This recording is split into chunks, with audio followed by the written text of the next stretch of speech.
You're in control. You decide what you consume. You decide what you believe. You decide who you surround yourself with. You decide what you put out. Take on accountability. Yeah. Everybody wants the blame right now.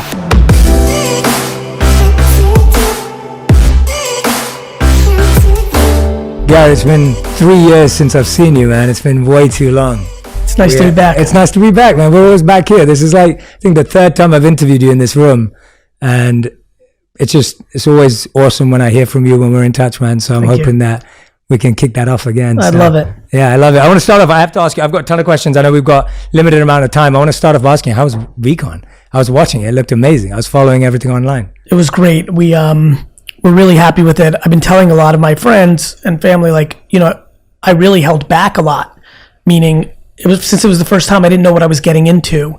So it went super well, which has me crazy excited for the next one. It was educational. It was about community.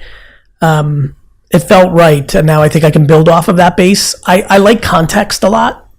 And so I needed to contextualize throwing an event of that size. Now that I've calibrated, I think about it like a fighter. The first round, they want to feel each other out. You want to take that first punch. Can you take the guy or gal's power?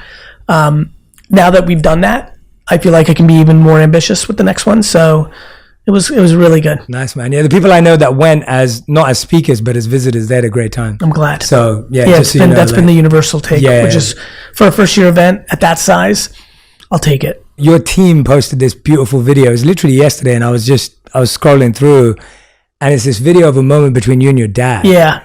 And I was just like, to hear that from your dad, I'm going to read it out. He said, "You don't even realize what you did on that stage. You completely changed my brain."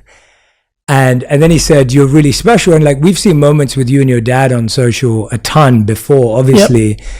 What was different about that moment? And what was what did you sideline afterwards about what that was about? What's challenging for me is look, my dad's a very popular figure. I do a good job making him popular. He's the best. But my dad and I are very different. My dad grew up with a very different mom than I did. My dad grew up in a very different place. The USSR is not an optimistic place. A lot of Americans and a lot of people listening around the world don't know this. The USSR was a jail. It wasn't only that it was a difficult country. We have difficult countries around the world. You couldn't leave. I'm not educated. I think you can't leave North Korea, right? If you leave it, right? North Korea is the comp. You couldn't leave the USSR. So that's called jail. And so, he grew up in a very different place. That manifested in my father looking at his employees very differently than I do, looking at the world differently. And we had some very serious conversations in the last 96 hours because I made this connection point. I'm not going to put him out there yet. I think that's for him to put out there if he wants to. But my last book, 12 and a half, Ingredients, what I realized when I wrote it was, it's not just empathy. It's not just ambition. We're the makeup of these 3 combos, these 4 combos. In this situation, these 2 combos. And what I think happened is there was one ingredient that my dad wasn't using in combination that if he starts using the way he has been the last 2-3 days, everybody around him is going to be happier. But for me, selfishly, he's going to be happier. And I'm really glad that moment's connected. My dad's had stop and starts of optimistic points of view in the past. We all have. I've had stops and starts with candor. Let me make it about myself. I'm finally over the hump in the last 3-4 years. But it was a special moment, and I'm incredibly emotional about it because it could be a really big impact. It was really beautiful to see, man. Thank you, brother. And I loved how your response was Dad, you should have come earlier. And look, it's fun to do this with you because you're also one of the human beings on earth that communicates in a way that helps people. It's a very heavy feeling to know that you can say something and can change someone's life.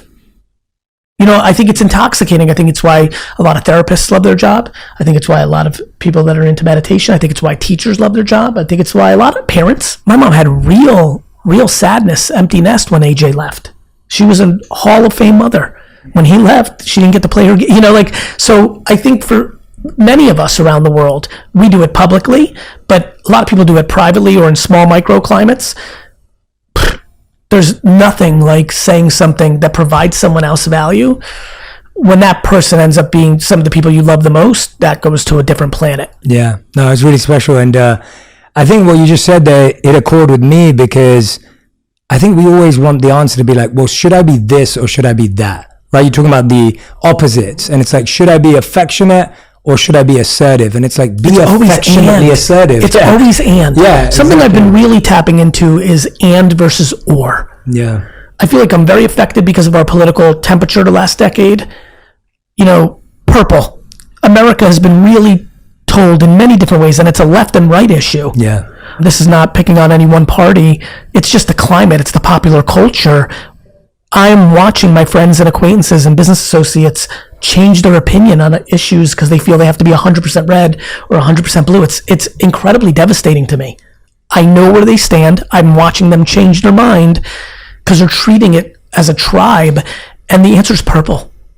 Yeah. And so purple and versus or, this is a lot of the work I'm working on within myself through my content, affecting my team, and then, you know, family, team, employees, the world. You know, I'm spending a lot of time on it.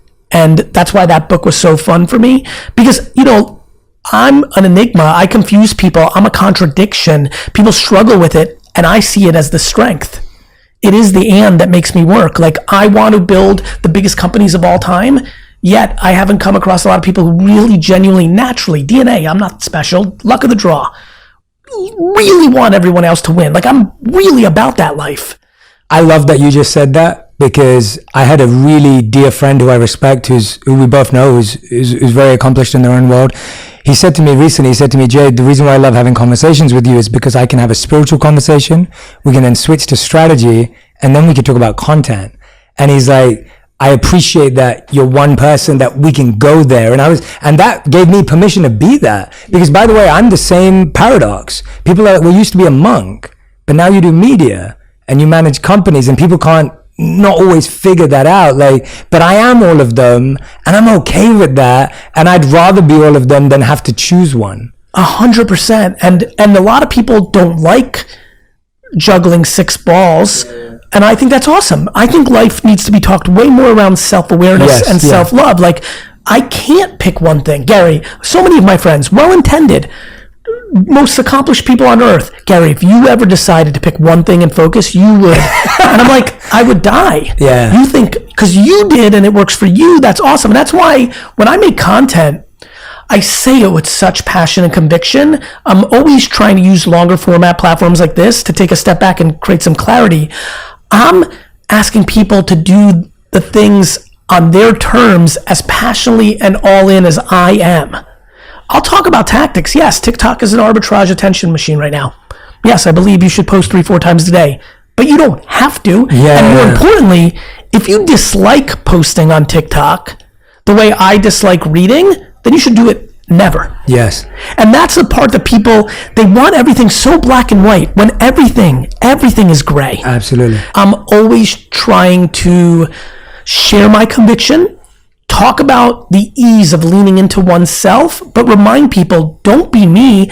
I have high energy. I have levels of charisma that aren't trained. Like, mommy and daddy made love at the right second, and I was born with certain things. It's the same reason that I've struggled with candor. Do you know how many 5-minute meetings I have that are such a waste of time because they could have been an 18-second reading of an email, but I can't do it. And I was a DNF student because even as a child, I had some sort of subconscious force that just wasn't interested in not being me. You know? Yeah. I just want that for more people. Like, and then that goes into a framework that I get very passionate about. My favorite thing about walking around Earth is how visceral I am against judging people. In an era that judgment of others has become the most popular pastime. But it starts with me not judging myself. I have standards. I have morals, but I don't beat myself up. And as you know, because I'm sure you're on the receiving end of different, but many of the same messages that I get. Oh, of course. People are just so good at beating themselves up. And I'm like, why? Like, everybody else sucks too. Like, great, so you're not good at this, or you missed your kid's baseball game and you're not a bad parent. We need, another thing, Jay, that I'm very passionate about, intent needs to have a seat at the table. We've eliminated the ability to try to figure out one's intent. You suck because of this. Do you know why they got there? Totally. Do you know how this happened? Like, we've just eliminated intent. So these are all the feelings I think through. But you know, like, I definitely like doing a lot of things. Yeah. And I love what you're saying, because we'd rather project that label of judgment onto someone, because then we don't have to do the work to figure out how they got there. Yeah, I mean, envy and jealousy Yeah. are incredibly powerful traits. I tend not to, a lot of my friends throw it out about me, about themselves. I actually never go there. It's very real. I'm just trying to figure out the solve. Yes. Which is like big things like, can we reframe success? Can we create clarification? For example, with me, I've spent the last 5 years trying to really explain why I want to buy the New York Jets. Yeah. Because it's a fun game.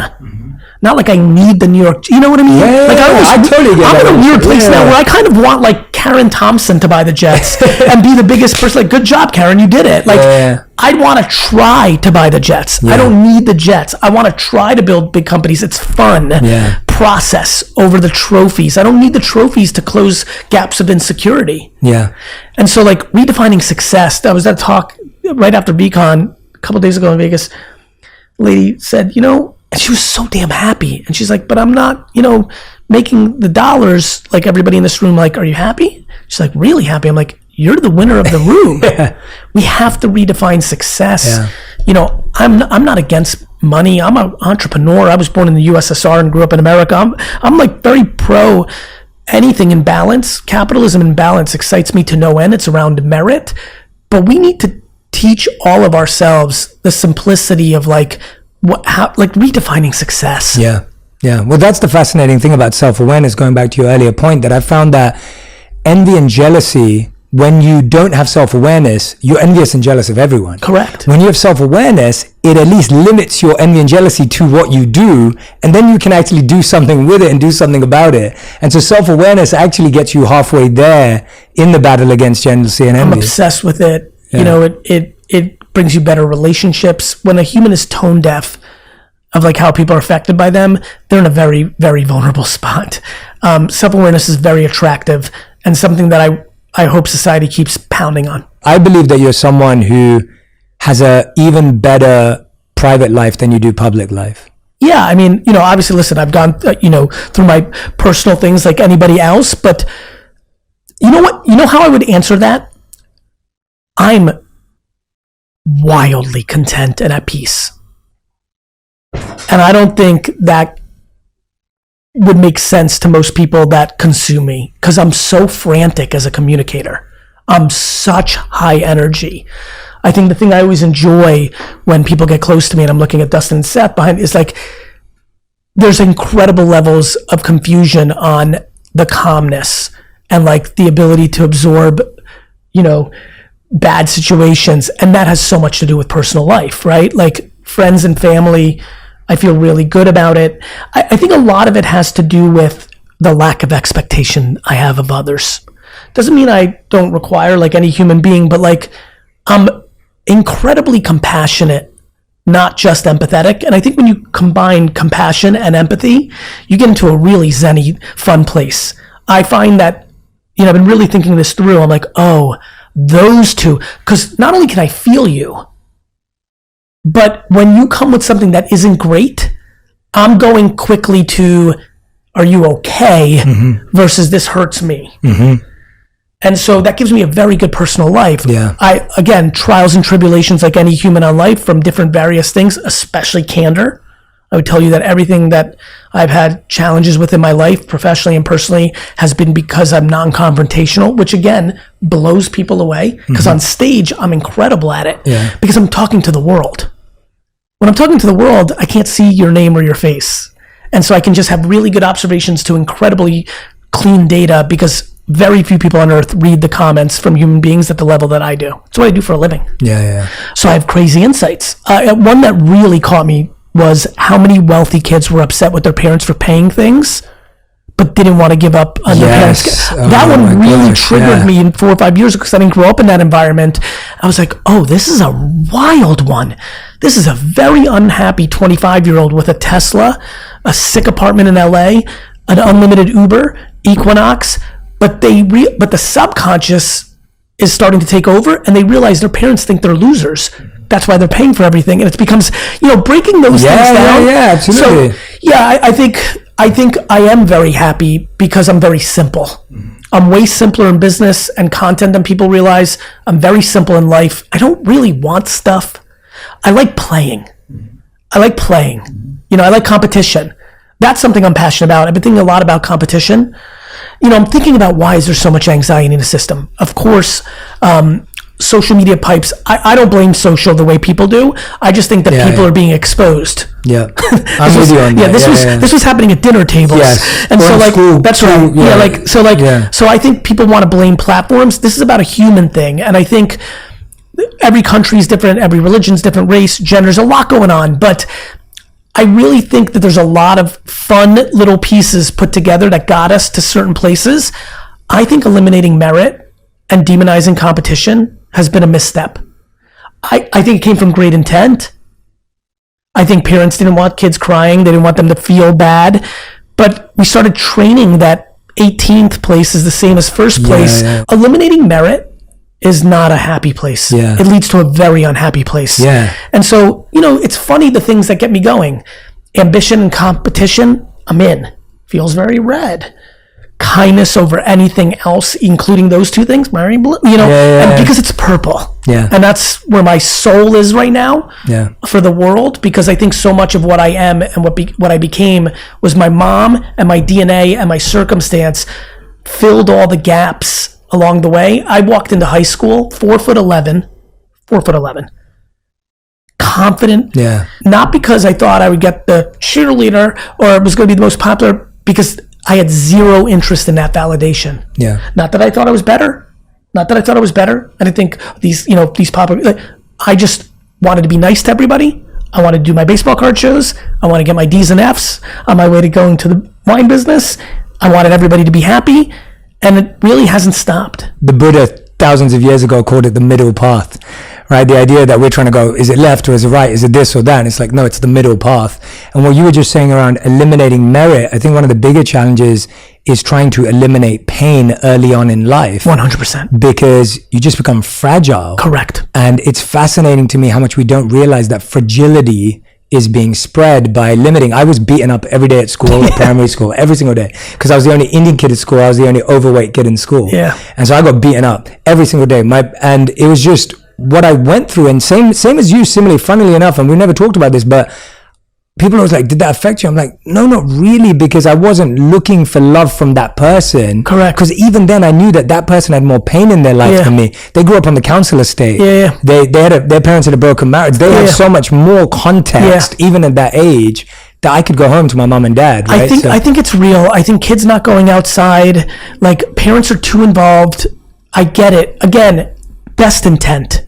But I believe in it. Yeah. I believe that we have demonized losing when losing is the best. Mm-hmm. Like for me, it was school was telling me I was going to be a failure. So you have grown-ups left and right, friends, parents, and teachers. You will be a garbage. I mean, the favorite thing back in the 80s, you're going to be a garbage man. Big shout out to the garbage man exactly, first of all. But that was the cliche thing in 84 to 87. Like, I can't wait to be, like, I'm going to be garbage. Like they just really, it was only college. It was only grades. So that, and then I competed 24/7. I was always competing. And when you compete all the time, you're losing a lot. Mm-hmm. And I cried from 6 to 12 every time I lost in anything. Video games, checkers, Uno, football, because I hated the feeling. But the layers of skin that I have, and that makes sense to me about you. You can't be out there at the level we're out there if you don't have that stomach. You won't do it. You won't put yourself, we all now can. Everybody can put themselves out there. People won't do it if they don't have that layer of skin. And I agree with you. And it's a tough challenge, but we have to get kids to get comfortable with losing. Yeah, get comfortable with discomfort, even if they're not losing yet. Just getting comfortable with discomfort. And we've really gone the other way, especially if there's money. If the family has a couple bucks, it's been completely eliminated. Yeah. Parents are going to school fighting for their kids. Like, my kid should have got an A. Like, we're doing too much. And then they're 22 and they have to live life. And they go into the workplace and they're like, I should be the VP of this company, Gary. I'm like, you've been here 4 weeks. Yeah. I'm like, start your own company. Have you found clever ways with your daughter to be able to do things like that? Like, have you found? Yes, I'm hacking all the time with my two kids. How do you encourage losing? Competition. How do you do that with kids? Give me that, because I'm not a parent yet. Beat them. Oh, beat them in everything. My dad used to do that to me. I wish AJ was here. Like AJ, my mom used to get so mad at me because we were siblings, not it's your child, and I'm 11 years older. So we're playing one-on-one basketball. I'm 18, he's 7, and I am beating him for a couple of reasons. 1, I believed it. 2, I didn't want to lose. 3, I always knew when it happened. I'm like, one day he's going to be 17. And I'm going to be, 28, and he's going to beat me. He's going to be, and like I needed to get my wins on the board because, I think beating them, I think talking about adversity, explaining non-conformant, leaning in, and so that's how. Yeah, I like that. And my dad was like that. It was really interesting because I think men and women react differently to that. But as a guy, like my dad was like that. He would never pass. He would get in front of an open goal, soccer I'm talking about. Yeah. Get in front of an open goal. He could pass to me for his son to score and he'd go and score. We'd be playing father and son for soccer. And honestly, I've been thinking a lot because I'm so soft-skilled. Yeah. There's so many moms I know that were like, we'll never let, the dad is, I'm thinking about one couple right now where it's like, I just think it's a DNA trait. It's a culture trait. But I think competition and losing and adversity need to be championed 0 to 12 when they've been completely taken out of the equation. Yeah. And I believe the entitlement and the pain is a direct correlation. I really do. Yeah. I really do. What I got out of that was that it helped me become my own man because 100%. I didn't have my dad passing me the ball. I didn't have my dad passing it on. And so for me, it gave me no framework to have to force myself I took that to the extreme. By the time I was 18 or 19, this is really, I think my dad's about to start consuming my content. So I'm going to be I'm going to tread lightly here. But Dad, if you're listening, at 18 or 19, I became equally as important to the business. And by 22, I was much more important in the business. And so I took it to the extreme. Right? The responsibility, the putting it on your own 2 feet, we need a lot more of that. Yeah. No parent is doing their kid a favor by putting training wheels on their life. Yeah. Yeah. I love that. Kerry, I'm asking this with love. And, for me, this was a big thing. I think it was I think I'd been making content for 2 years before I introduced my community to my wife. Yes. And everyone was like, Jay, you're married? People had no idea because I just didn't talk about her because we just got married. We'd been together for a few years before that. I was like, I need to be careful about what we're going to say, where this is going, how this feels. You've recently been more open about your relationship. Yes. We don't have to go there. This is You're being very kind, and I appreciate it. Because I respect you. I'm asking it from a place of respect. I am incredibly private, as you know, and the world knows. Because I'm going through a transition in my life, I felt like it got to a place where it was not sustainable for me to be 100% private. And so I've been a little more public. It is something that I'm desperately not interested in. Even the part we just talked about with my kids, it's not somewhere I want to go. I don't want to go. I don't want to talk about my kids. Yeah. I don't want to talk about my personal. We can cover it. No, I want you to keep this. Okay. And I'll tell you why. I want to remind people you're in control. Yeah. It's incredibly important and appropriate, and I appreciate, especially being very cordial for people to ask and things of that nature. But I want to remind people they're in control. Yeah. I want to provide value and put out things in my professional career. I'm incredibly private and feel that the world is entitled to what you give it. So when I watch people get upset when people get into their business, I'm like, you're giving them your business. By the way, you're leveraging your business. I don't want to leverage nor give my personal life to the world. I don't think that's the right way, by the way. I just think it's my way. So the reason I have a little bit to what you're referring to is it became not sustainable because it's been a long time and I was in a transit, it was the appropriate time. And I needed to just get some context out there, but it's not where I'm going to go. And that's what I was more interested by. To me, it's not. Listen, us being together, my brain goes into maximize the value at the highest levels because we have the opportunity to for as many people are listening. The takeaway there from my perspective is you're in control. You have a learning disability and you want to share it, mazel tov. You don't, Great. Yeah. It took me back to something less serious. It took me 15 years of public life to say I'm not candorous. And it's hurt me in my personal life, and it's hurt me in my business life. You get to share what you want to share. Yeah. And I think people should be careful of what they share. Yes. You share your abs like you're a good shaped dude, people are going to talk about your body for the rest of your life. Yeah. Yeah. But you did that. Yeah. You're going to show your kid all the time, they're going to talk about that. Relationship, they're going to talk. You're giving the world permission. Yeah. I prefer not to give the world permission because that's a sacred place for me. Yeah. Even look at my mom. She, like, the greatest gift I could give to the world is my mom to the world. The greatest. She's alpha me. She's more experienced. She's a different perspective. As a mom, she doesn't want it. The end. Right? I thought my dad and mom would be reverse. My dad, I never thought would love the limelight so much. But, so I think if you're listening right now, please, if you're not going on social media because you have a skeleton in your closet, you have a disease, you have a bad, situation, you're like me, and like grew up in a family where like personal life is private. That's, I think, in Russia, that was like, people would go to jail if anybody knew anything about you. So I think it ingrained in my parents, which then ingrained in me and my sister and brother. Like, we're private that way. I think you have to understand you're in control. Facebook and TikTok and podcasts and YouTube don't make you do anything. Yeah. They don't make you do anything. I'm so glad you addressed that, because I think and this is why I brought it up, I think there's been a mask of false vulnerability that's been encouraged because of social media. So people think that the more vulnerable or more open you are, that shows authenticity. Yeah, I totally disagree. I love you for that. Right, you're going to a very smart place. Yeah. I would argue I see more lack of authenticity in the way that people are leveraging their family and personal life because they know it does well. Yeah. I don't want to go too deep because, again, this is what's fun about being candorous in general, but I would never, ever say this to a human being. There's people who are leveraging their children for brand deals. That's something worth thinking about. Yeah. Like right now, those kids aren't talking about that to you because they don't talk because they're 4 or because they're 16 and not ready to have that combo.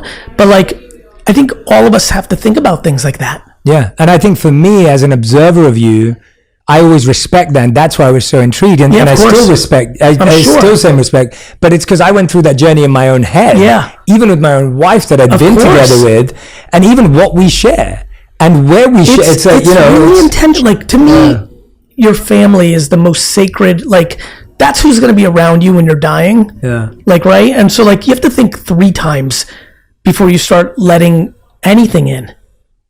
Right? And by the way, the other thing is, I don't want to make decisions for other people. Yeah. I was built to be unstoppable.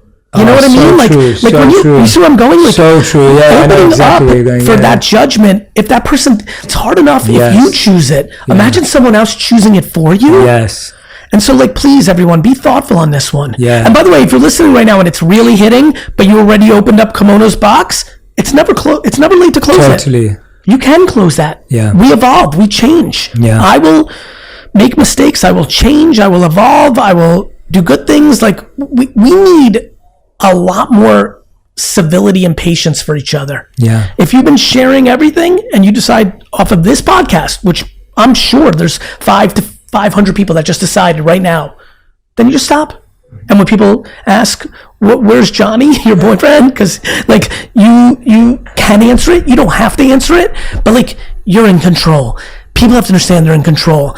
Accountability, VFriends is the scaled version of me. Mm-hmm. VFriends, this is actually something I should talk to you about offline. You should really debate this. Yeah. The building intellectual property to scale one's message is very powerful. That's what me and Ryan were just talking about. So I'd love to, like I met this woman. She's in her late 60s, early 70s. Somebody introduced me to her. I'm looking to potentially hire her to be a storyteller in VFriends. She worked for Jim Henson. Wow. We were just getting to know each other, but like the brief for Fraggle Rock, the brief for the entire show was stop war. And it was like the most profound, out of all these 16 months, that's been the most profound moment so far of my journey of VFriends. Because VFriends is to make people happier. But I think happiness comes in a lot of forms. not demonizing competition. My favorite character I want to develop is accountable ant. Jay, I think the lack of accountability is leading to so much unhappiness. Like, life is so much better when you're like, this was my fault. Yeah, absolutely. You're in control. Yeah. And so, like, you know, this was like a wrap up to control. You're in control. Yeah. You decide what you consume. You decide what you believe. You decide who you surround yourself with. You decide what you put out. Take on accountability. Yeah. Everybody wants to blame right now. The algorithm, they're acting as the algorithms are like hypnosis. And I understand endorphin hits and all that, but like, you can delete the app. You can.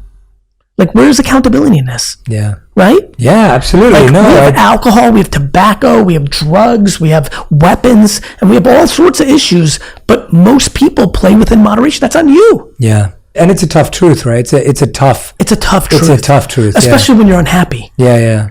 That goes back to why it's important. It's like the chicken and egg. It's like working out. Like, I got into better shape the last 8 years. Nothing comes less natural to me. Yeah, nothing comes less natural to me. I can relate to you. Right? But like, I was like, I just would like to live longer. Yes. I would just like to live longer. Yeah. And go figure. It's not apple cider gummies. It's not steroids. It's not implants. I've thought about it. I'm like, can I get chest implants? I put in a lot of work. I feel like I've like, Seth's good. Like, I feel like I've done morning Seth, but like my body type, like, you know, and I'm like, I probably haven't, but no, it's like, eat well, go in the gym, do the right things. And so same for life, you know, whether it's meditation, whether it's exercise, whether it's therapy, whether it's good conversations, whether it's surrounding, you know, back to us not having the serendipity, you know, we've had some meals, we've had some interactions.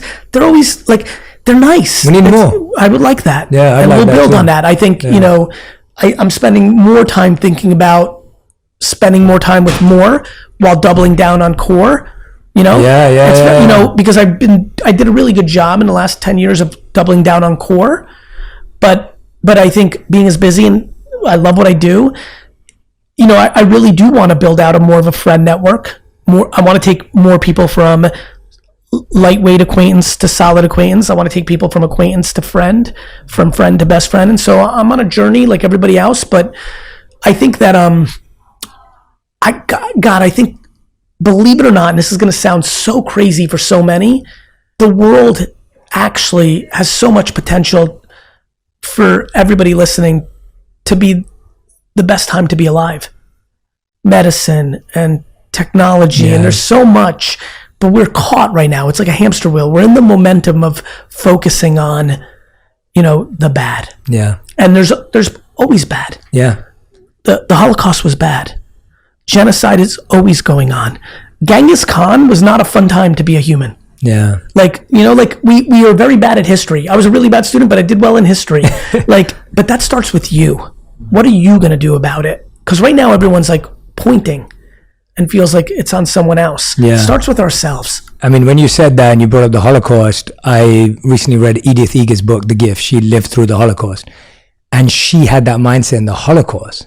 So she said the only way she got through it is she realized that she wasn't a prisoner, that the only prisoners were the guards, because they were prisoners of their own conscience. Unbelievable. That was her mindset. She's right. And you know, she's like over 90 now or even older. And it's like, it's just phenomenal that her, Viktor Frankl, who wrote Man's Search for Meaning, these two phenomenal books, if anyone hasn't read them, like, they had that in that scenario. Well, that's the point I always make to everybody. Like, you know, the only thing that works for me is trying to contextualize moments in time. Yeah. And like, you know, our great-great-great-grandparents had it rough by comparison to the way we have it.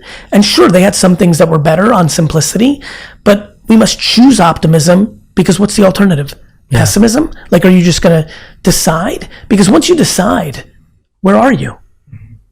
Once you decide it's bad, it's actually bad. And so, like, one of the things that makes me very passionate to communicate is practical optimism, or the fact that I believe negativity is much better at marketing than positivity. Oh, for sure. I feel a huge sense of responsibility. What has become, out of all the things you've pursued, because I'm guessing at different stages in your life, and anyone who hasn't heard, I've interviewed Gary twice before, so you can go back and listen to those. You've pursued different things at different times. And every time I meet you, it's a really, what I love about it is that there's so much growth and acceptance and embracing of this new you. Every time we talk, I feel like I'm talking to a even more self-aware human, which is a really fun feeling when you're checking in with someone in this way. And so I go, what have you found currently to be the most worthy pursuit? Like, what is it that you're pursuing that you've found worthy of pursuit? It's always been the same thing for me. It's almost as if I'm living two separate lives. The most worthy pursuit is I am wildly gifted at helping other people. And I'm incredibly comfortable of also being okay with feeding myself around my own interests. Mm-hmm. The most worthwhile pursuit, my friend, I think this is going to land with you, is the continuous balance beam that I walk on that is called equal parts selfish and equal parts selfless, and refining that skill set. And I think in the 3 times, if I may, off of your analogy, I think the beam is getting thinner and I'm still walking it. Mm-hmm. You know? Yeah, maybe the first time we met, it was like an Olympic beam or a high school beam. Maybe the second time was, my hope is that as I continue to go, I'll be on a tightrope across Manhattan and walk it easily, because me playing my game of entrepreneurship gives me so much energy that I'm able to deploy it in a positive manner at scale. And I find it fascinating. And so that is what I continue to go after. I love that. Gary, 40 minutes with you feels like an hour and 2 hours with someone else. Thank you, man. Thank you, brother. You're the best. Thank you, bro. I appreciate you so much. If you want even more videos just like this one, make sure you subscribe and click on the boxes over here. I'm also excited to let you know that you can now get my book, Think Like a Monk, from thinklikeamonkbook.com. Check below in the description to make sure you order today. Make sure you order today. Make sure you order today. Make sure you order today. Make sure you order